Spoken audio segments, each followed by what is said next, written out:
दोस्तों नमस्कार, एक बार फिर से स्वागत है आप सभी का हमारे चैनल में जिसका नाम है दिल्ली जॉब। दोस्तों आज की जो वीडियो है वो बहुत ही ज्यादा अहम होने वाली है, खासकर उन पेरेंट्स के लिए जो इंतजार करते हैं हर साल अपने बच्चों के एडमिशन के लिए, काफी परेशान रहते हैं और काफी क्वेरी भी आ रही है हमारे पास के ईडब्ल्यूएस के बारे में। थोड़ा सा जानकारी दे दीजिए कि क्या डॉक्यूमेंट्स लगेंगे, फॉर्म कब से स्टार्ट होंगे और क्या क्या एलिजिबिलिटी है। तो आज की वीडियो में कंप्लीट जानकारी देने वाले हैं। वीडियो थोड़ी सी बड़ी होगी लेकिन पूरी वीडियो को जरूर देखना ताकि आपको अच्छे से हर डिटेल समझ में आ जाए और आप एलिजिबल है या नहीं अपने बच्चों को एडमिशन कराने के लिए। पूरा प्रोसेस आपको आज की वीडियो में बताने वाले हैं। तो चलते हैं वीडियो में आगे की तरफ। आगे चलने से पहले अगर आप हमारे चैनल पर नए हैं, वीडियो को पहली बार देख रहे हैं, तो चैनल को सब्सक्राइब कर लीजिए ताकि आपको इस तरीके की लेटेस्ट जानकारी समय से मिल सके। ठीक है दोस्तों, तो वक्त ज्यादा बर्बाद न करते हुए चलते हैं वीडियो में आगे की तरफ और पूरा प्रोसेस जान लेते हैं।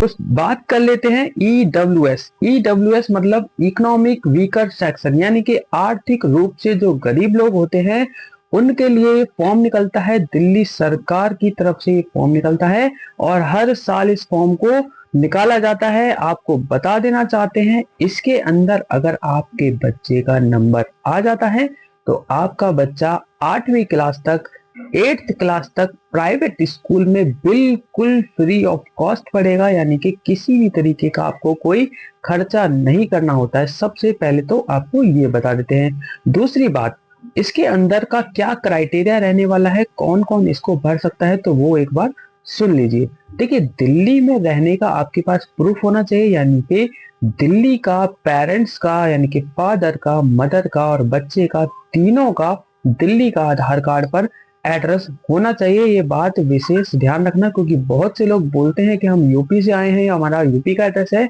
या फिर हमारे बच्चे का बर्थ यूपी में हुआ है, तो क्या वो एडमिशन के लिए एलिजिबल है। तो आपको बता दें कि यूपी में भी निकलते हैं, लेकिन वो यूपी का प्रोसेस अलग है, स्टेट वाइज होता है। तो अगर आपके दिल्ली के डॉक्यूमेंट्स होंगे तो दिल्ली के लिए एलिजिबल आप होंगे। तो आपको ध्यान रखना है कि आपके बच्चे का जो आधार कार्ड है और आपका आधार कार्ड है पेरेंट्स का, वो दोनों ही दिल्ली के होने चाहिए। दूसरी बात, उसके लिए सबसे पहले आपको बर्थ सर्टिफिकेट भी होना चाहिए, जो कि कंपलसरी होता है। बहुत से पेरेंट्स बोलते हैं कि हमारे पास जैसे कि बर्थ सर्टिफिकेट नहीं है तो हमें क्या करना होगा। तो आपको बता दें, अगर आपके पास बर्थ सर्टिफिकेट नहीं है तो आप उसकी जगह पर जो आपका बेबी का बर्थ हुआ था उसमें हॉस्पिटल के जो कागज होंगे वो आप भी लगा सकते हैं। उसमें डेट ऑफ बर्थ कंप्लीट लिखी होगी तो उससे भी आप फॉर्म को भर सकते हैं। और बहुत से लोग बोलते हैं कि हमारे पास डॉक्यूमेंट नहीं है, वो भी खो गए, तो क्या कर सकते हैं, तो आप उसके लिए आंगनवाड़ी से कांटेक्ट कर सकते हैं। आंगनवाड़ी के द्वारा दिया गया टीके वाला कार्ड या फिर आपके पास कोई भी ऐसा प्रूफ हो जिसमें बच्चे का डेट ऑफ बर्थ मेंशन हो कि हाँ इस बच्चे का ये डेट ऑफ बर्थ है, तो वो आपको वहां पर देना है। और अगर आपके पास टीके वाला कार्ड भी नहीं है तो आप क्या कर सकते हैं, तो आपको खुद से एक डिक्लेरेशन देना होगा कि हाँ हमारे बच्चे का जन्म इस तारीख, इस महीने को, इस साल को हुआ है और वो इस फॉर्म के लिए एलिजिबल है। तो आपको कोई ना कोई एक ऐसी डिटेल जरूर देनी है जिससे कि आपका बर्थ पता चल सके कि आपके बच्चे का एग्जैक्ट डेट ऑफ बर्थ ये है। ठीक है दोस्तों, तो ये तो रहा बर्थ सर्टिफिकेट का प्रोसेस। इसके अंदर मेन चीज होता है इनकम सर्टिफिकेट, यानी कि आय प्रमाण पत्र। इनकम सर्टिफिकेट की जो इनकम रखी गई है वो दिल्ली में अप टू 5 लाख की रखी गई है।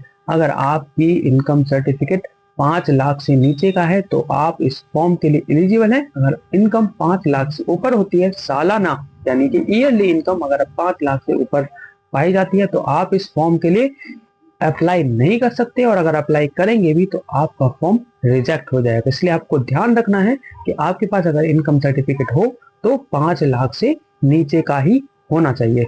दूसरी बात, अगर आपके पास इनकम सर्टिफिकेट नहीं है तो आप राशन कार्ड से भी इस फॉर्म को भर सकते हैं। और बहुत से लोग कहते हैं कि दिल्ली में तो राशन कार्ड काफी समय से बन ही नहीं है, तो राशन कार्ड भी हमारे पास नहीं है। जिनके पास राशन कार्ड नहीं है वो ध्यान रखिए कि आपको अपना इनकम सर्टिफिकेट अभी समय से बनवा लेना है। इनकम सर्टिफिकेट बनाने का प्रोसेस भी मैं आपको बता दूंगा, इसके ऊपर हमने ऑलरेडी एक वीडियो बनाई हुई है जिसका लिंक हम डिस्क्रिप्शन सेक्शन में दे देंगे, उसके बारे में आप वहां से जान सकते हैं। तो इनकम सर्टिफिकेट आप जरूर बनवा लें। अब बहुत से लोग कहते हैं कि इनकम सर्टिफिकेट भी नहीं हो, राशन कार्ड भी नहीं हो, तो हम कैसे इस फॉर्म को भर सकते हैं। तो आपको बता दें, अगर आपके पास कैटेगरी का कोई सर्टिफिकेट है, यानी कि आप ओबीसी एससी कैटेगरी में अगर आते हैं, तो आप ईडब्ल्यूएस के अंदर एक कोटा होता है डीजी कैटेगरी का, तो आप डीजी कैटेगरी के अंदर इस फॉर्म को भर सकते हैं। लेकिन आपको बता दें कि डीजी कैटेगरी का कोटा ईडब्ल्यूएस कोटे से कम होता है, तो आपके बच्चे की नंबर आने की संभावना थोड़ी सी कम होती है। तो कोशिश तो आप ये करें कि अगर आपके पास राशन कार्ड नहीं है या फिर कैटेगरी सर्टिफिकेट नहीं है, तो आप इनकम सर्टिफिकेट यानी आय प्रमाण पत्र बनवा करके रख ले।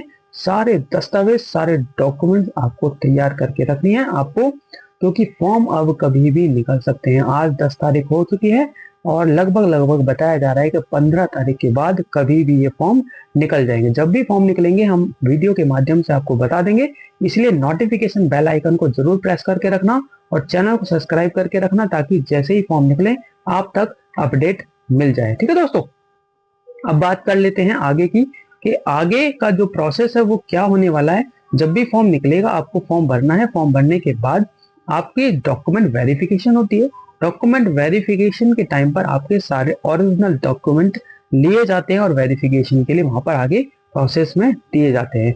अब बात करते हैं एज लिमिट की, कि नर्सरी के बच्चे की उम्र कम से कम 3.5 साल से 4 साल की होनी चाहिए, यानी कि 3 साल से ऊपर और 4 साल तक होनी चाहिए। वहीं नर्सरी से ऊपर केजी आता है, और केजी की लिए जो एज मांगी गई है वो 4 से 5 साल की होनी चाहिए। 4 से 5 साल के ऊपर अगर बच्चा होगा, 4 साल से कम ना हो और 5 साल से ज्यादा ना हो, ये आपको ध्यान रखना है।